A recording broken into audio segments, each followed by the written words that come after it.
At first, they appeared like ordinary letters. Unremarkable envelopes slipped through letterboxes in the early hours. They landed on polished hallway floors, on threadbare rugs in apartment blocks, on desks in offices that would not open until morning. No official stamp marked them. No party emblem claimed them. They waited, anonymous and silent, for someone to dare open them. When they were unfolded, the shock was not in the paper, or the ink, or the uneven lines produced by a cheap typewriter. The shock was in the words. They called the Nazi regime a dictatorship. They spoke of crimes committed in the name of Germany. They demanded resistance, not obedience. They ended with a challenge. Copy this leaflet and pass it on. In a country where a careless sentence could bring the Gestapo to your door, these pages felt like contraband from another world. The students who wrote them were barely older than the people who read them. They became known as the White Rose. Hans Scholl did not set out to be a rebel. As a boy, he had marched in Nazi youth parades, carried flags, sung songs, and been swept up in the energy of a movement that promised pride and purpose to a defeated nation. The regime knew how to appeal to the young. It offered uniforms, order, and the intoxicating feeling of belonging to something larger than yourself. But as he grew older, enthusiasm slowly turned to doubt. He saw how dissent disappeared. He watched Jewish classmates vanish from classrooms and neighbors vanish from streets. He heard reports from the front that did not match the triumphant speeches on the radio. He came to understand that the price of belonging was obedience to something his conscience could no longer accept. His younger sister, Sophie, took a similar journey. She, too, had worn the uniform of the Hitler Youth's Girls' Organization. She, too, had believed in the promise of renewal. And she, too, discovered that behind the bright banners lay a darker reality. Burned books, banned ideas, and people reduced to categories that decided whether they were allowed to live. The Scholl household was not a typical Nazi home. Their father, Robert, openly criticized the regime, at least within the safety of his family. He believed that loyalty to truth and justice came before loyalty to any government. Those conversations around the dinner table did not instantly turn his children into resistors, but they planted a seed. War made that seed grow. Hans was sent to the Eastern Front as a medical orderly. There, he saw the cost of conquest, wounded bodies, starving civilians, and a brutality that could not be justified by slogans about glory and destiny. Whatever illusions he had left about the war dissolved in the mud and blood of that front. When he returned to his studies in Munich, he was not the same. At the university, Hans found others who carried similar questions. Among them were Alexander Schmorl, a medical student with Russian roots and a stubborn independent streak. Christoph Probst, gentle and thoughtful, with a young family of his own, and Willy Graf, serious, devout, and deeply opposed to the moral emptiness he saw around him. They were not professional revolutionaries. They were students who read philosophy and theology, listened to music, and went for long walks through Munich, discussing ideas late into the night. But beneath their conversations ran a constant current of unease. Their country was committing crimes. Their fellow citizens were staying silent. What, then, were they supposed to do? For a time, their resistance existed only in private. critical conversations, shared books, quiet refusals to join in the more fanatical rituals of Nazi life. But as the war widened and reports of mass murder reached them with increasing clarity, private disapproval began to feel like cowardice. Somebody, they decided, had to break the silence. They did not have weapons, factories, or political connections. They had access to a typewriter. They had a small duplicating machine. They had paper, ink, and a willingness to risk everything. That was enough to begin. In the summer of 1942, Hans and Alexander wrote the first White Rose leaflet. It did not shout, it reasoned. It quoted philosophy and literature. It appealed to conscience as much as to politics. It described Nazism as a moral catastrophe and called on readers to engage in passive resistance, to refuse obedience, reject propaganda, and recognize their responsibility for the crimes committed in their name. The language was not fiery. It was urgent. They produced the leaflets by hand. First came the typing, the careful, tense work of putting forbidden thoughts onto a stencil, each keystroke another step away from safety. Then the printing, placing the stencil onto the hand-cranked duplicating machine, turning the handle, watching each copy emerge with the same reckless message. The machine was small, but its noise seemed enormous to them. Every squeak of the crank, every slide of paper, sounded like an alarm that might summon the Gestapo. They printed a few hundred copies. Each one could be a death sentence. Once the leaflets existed, the most dangerous work began. The students made envelopes. They addressed them to people chosen from telephone directories and public lists: doctors, professors, lawyers, civil servants, anyone who might be willing to think. They did not know who would receive them, who would tear them up, who would secretly keep them, or who might report them. They spread the posting across different cities and districts, taking trains with suitcases full of paper. On the journey, they would leave a bag of leaflets in one part of the carriage and sit in another, so that if it was discovered, they would not be immediately linked to it. At the end of the first leaflet, they added a simple instruction to the reader: make copies and pass them on. The White Rose understood that their strength lay not in numbers but in multiplication. Each page could become many more. Each reader might become a quiet ally. Resistance, they hoped, could spread in whispers and folded pages where speeches and rallies could not reach. They wrote 3 more leaflets that summer. The tone sharpened. They condemned the murder of Jews and called Nazism a crime against human dignity. They warned that Germany was heading toward ruin. They reminded their fellow citizens that claiming ignorance would not absolve them. The words were clear, almost painfully so. "We will not be silent," one leaflet declared. "We are your bad conscience. The White Rose will not leave you in peace." The regime took notice. The Gestapo began hunting for the authors of the mysterious pamphlets that had appeared in Munich and beyond.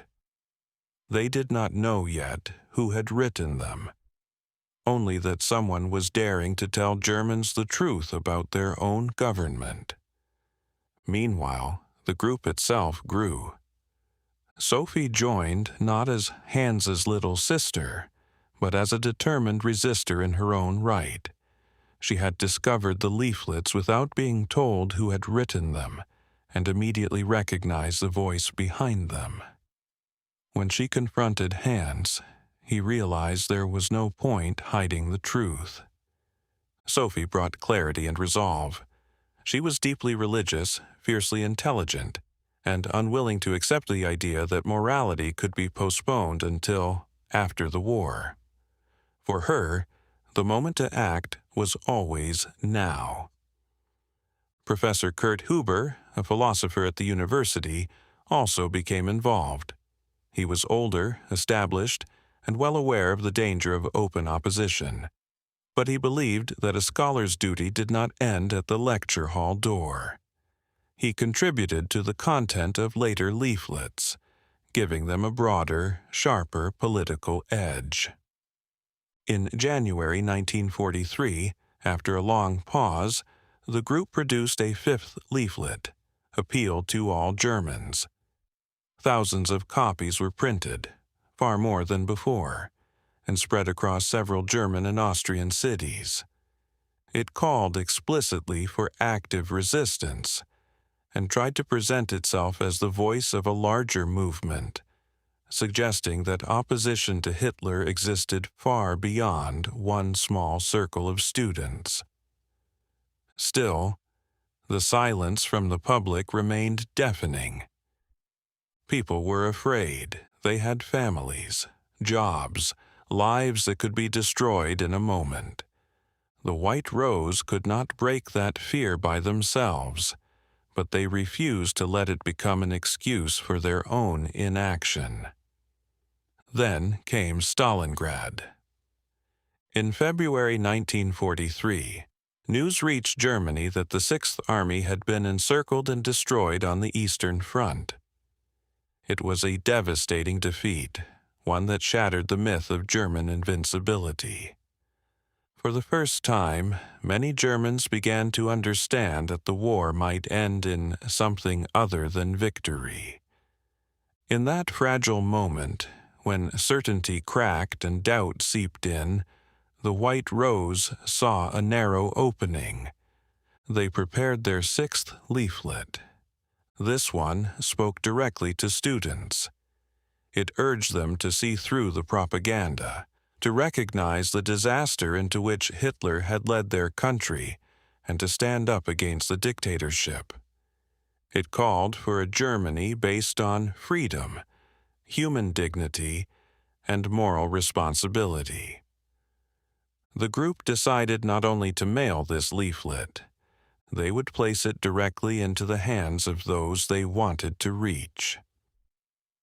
On the morning of February 18, 1943, Hans and Sophie carried a suitcase filled with copies into the University of Munich.